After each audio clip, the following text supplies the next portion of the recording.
El próximo 30 de junio se cumplen 50 años de la independencia de la República Democrática del Congo. En la lucha por su liberación se destaca el papel del líder Patrice Lumumba.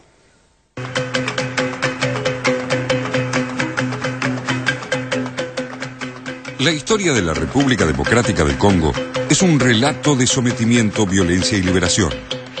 Y el nombre clave para entender esa historia asignada por el colonialismo más recalcitrante en pleno siglo XX es el de Patrice Lumumba.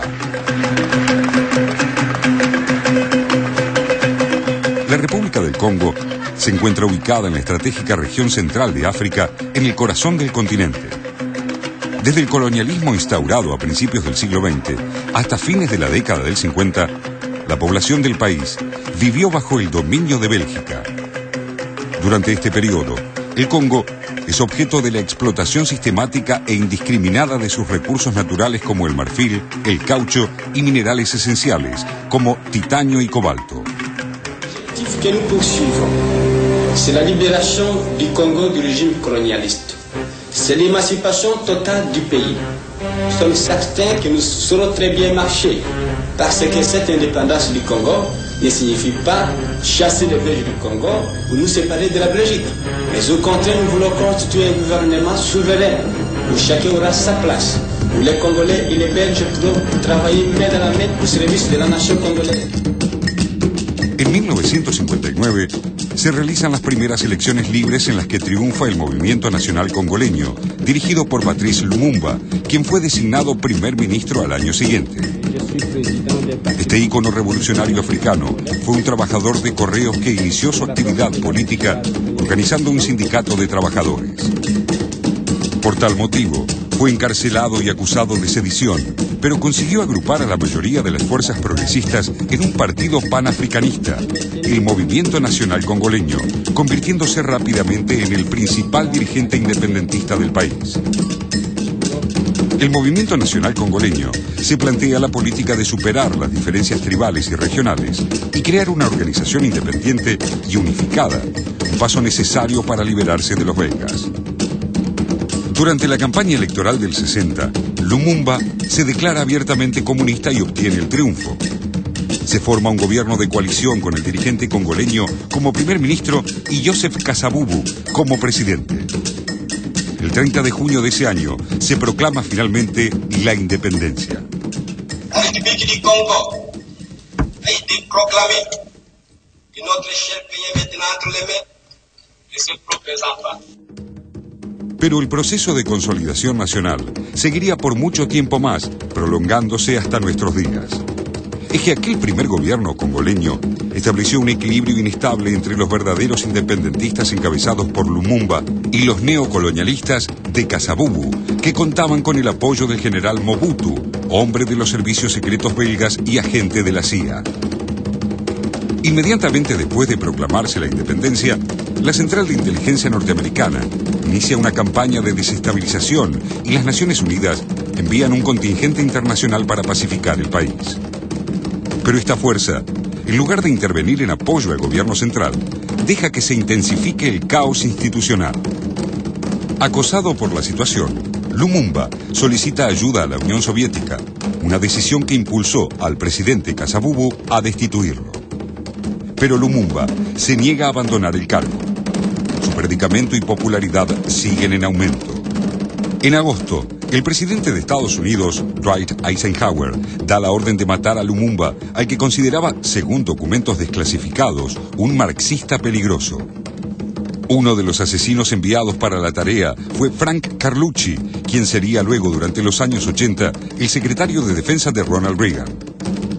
A días de la destitución de Lumumba, el coronel Joseph Mobutu Sese Seko, jefe del ejército, se hace con el control político en la capital, desata una ola de represión contra las organizaciones políticas y expulsa a los técnicos soviéticos.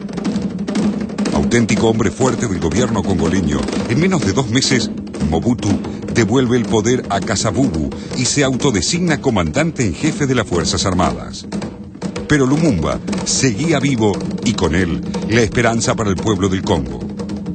El ejército y las tropas de la ONU lo detienen, pero logra escapar. La persecución fue feroz y dejó decenas de muertos en el camino hacia el líder revolucionario. Lumumba es detenido de nuevo el 2 de diciembre. Es torturado brutalmente durante más de un mes. Al final, en la ciudad de Katanga, en plena sabana africana, es fusilado por un escuadrón a la vista de soldados, policías y algunos dirigentes leales a las fuerzas de ocupación.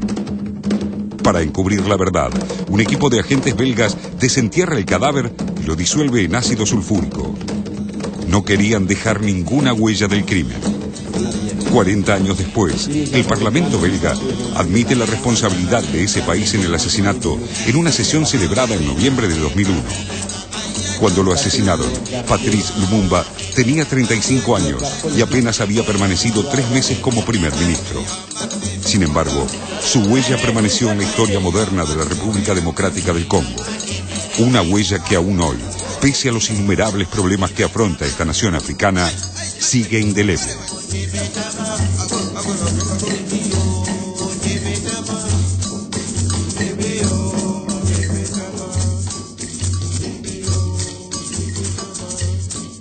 Yo veo estas imágenes y más allá de lo particular de la República Democrática del Congo, conocida como Zaire durante varios años, me quedé pensando en esto que decía Raúl antes respecto al poderío militar y esto que agregaba de las potencias capitalistas industrializadas. O sea, Bélgica es lo que es en gran parte por la extracción de recursos naturales en muchos lugares, y uno de ellos fue el Congo belga, porque así se lo llamaba, el Congo belga. Y la otra cuestión que me queda picando es este discurso de los países europeos principalmente respecto al tema de derechos humanos, cuando su historia es atroz.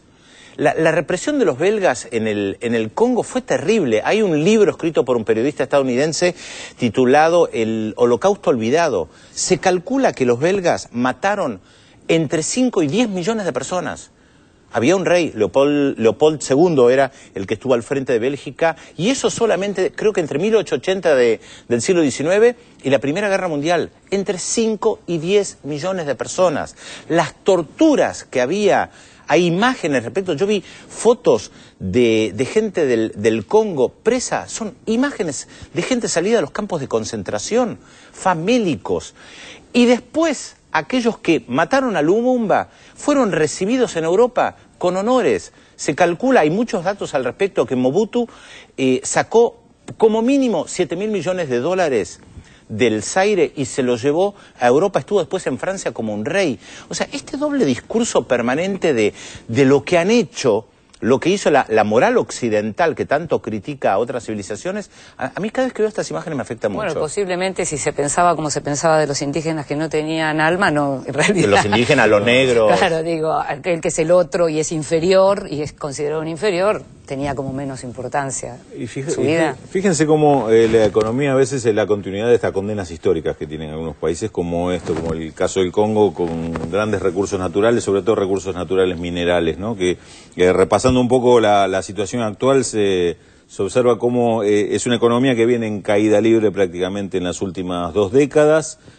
Ahora acaba, digamos, en términos históricos, muy cerquita, estamos hablando de diciembre del 2009, acaba de firmar un nuevo acuerdo con el Fondo Monetario Internacional, el nuevo abrazo del Fondo Monetario Internacional, titularon algunos medios en ese momento, efectivamente, un abrazo del oso, donde le aplica recetas que son bastante conocidas y bastante repetidas hoy en los medios, las privatizaciones, las facilidades para el capital extranjero y demás. ¿Para qué? ¿Para venir a invertir? Bueno, justamente para invertir en la explotación de recursos naturales, de continuar con esta historia que han condenado a un pueblo como el pueblo congoleño a esta situación de sometimiento, ¿no? Sí, además dividió todo el África en áreas de influencia, creó países artificiales, recordemos que hay otro Congo, que es la República de Congo, o sea, realmente han hecho un desaguisado.